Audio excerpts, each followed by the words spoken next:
Morning, guys.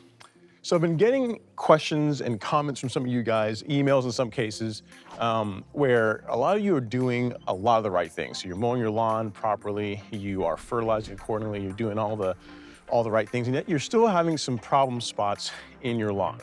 So today I wanted to show you guys some of the problem areas that I have in my lawn to show you that regardless of no matter how much you do, no matter how diligent you are about the process, there's still always going to be some challenge areas. So let me show you the first one. And this is one you guys have probably seen before, but it's some of the washboarding that I get here in the vanity strip.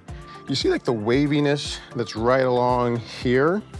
Well, that's something I've been fighting with this season, mainly due to my own making. It's a problem of my own making, largely because I haven't been varying my mowing pattern quite a bit. So there's a couple of things that can cause a problem like that. Some of it can be like if you have like a front roller that's out of round, that can cause it. That's not the case for me.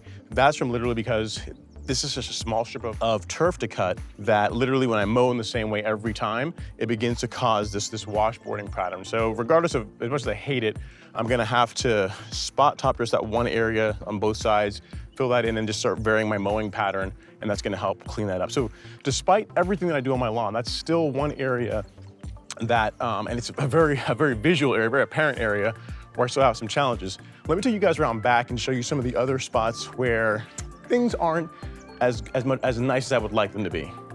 So a couple months ago, my neighbor and I top dressed the entire back lawn. We did a 70-30 sand mix. We overseed with Ardent 15, put a ton of work into getting the lawn as level and as smooth as possible. And I've still got some areas that are some challenge spots, guys. So, you know, I want to show you guys this because I know some of you guys are also doing top dressing this time of year. If you take a look in here, you see that scalp area, like right in there? There's one there, and there's another one right there. What that's from is because my mower I'm cutting lower this season than I have in the past.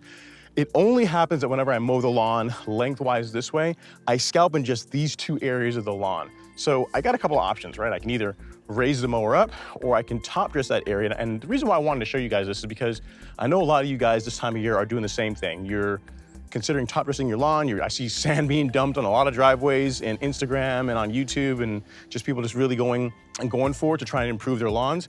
And just realize that even despite your best efforts, there's still gonna be some areas that you're gonna have to do some touch-up work on depending on how low you're mowing. Something to keep in mind. All right, so now let me show you some fungus problems. And again, this I'm really not happy with, but it's all part of a golf course lawn, right? All part of it. And a lot of this is really my fault for not doing some preventative work. So if you look in here, two things you're gonna see. One, here on the left side, you've got some weeds, mainly because I didn't do any pre-emergent this year. So this is the border of my lawn, the neighbor's lawn. So there's some weeds that have come through there. And then if we punch in a little bit, you can see that dead spot there. Granted, this is actually looking quite a bit better, but that is spring dead patch. That's a fungus problem that is slowly recovering, but it's a part of the lawn that, you know, kind of unsightly, looks kind of bad. And there's honestly not a ton I can do about it this time of year because, you know, I should have fixed the problem last year. There's two other spots on the lawn where that's happening too. I'll quickly show you guys that as well. So you can see this is the next spot. So this is the second one. And then finally, there's one that you guys have been seeing me talk about quite a bit, you know, throughout the season. That's in the middle of the lawn. That is finally recovering slowly, but it's still there. Now, let me take you guys to the worst spot of the lawn. So probably the area that irritates me the most, I have to walk past it every single time I mow the lawn. And that is right here in the swale area. So if you look here, you see that one spot there where the grass is really bare, like right in here. Obviously, it's probably sticks out like a sore thumb. So this, ever since I top dressed the lawn in the spring, this section has just taken a lot longer to grow in. Now, why is that? It may not come through on camera, but this slope is actually pretty extreme. Let me see if I can get over here and I can show you guys the angle. That's actually a pretty steep grade as far as how the water runs off of that.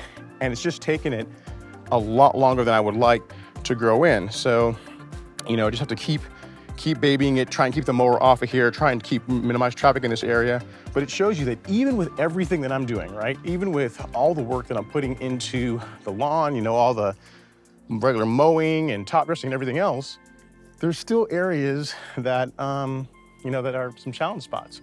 So with all of this, if you're dealing with some of these issues, right? So you may have some bare spots in your lawn, you may have, you know, some fungus issues you're dealing with, you know, some spots where you're scalping, you know, you have some of those kind of problems.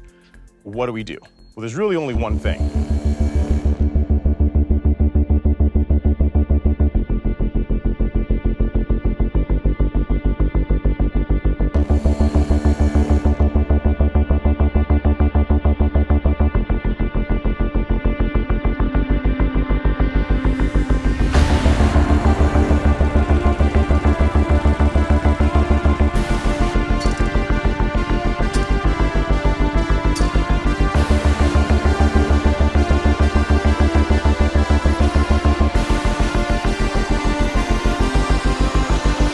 Just keep going.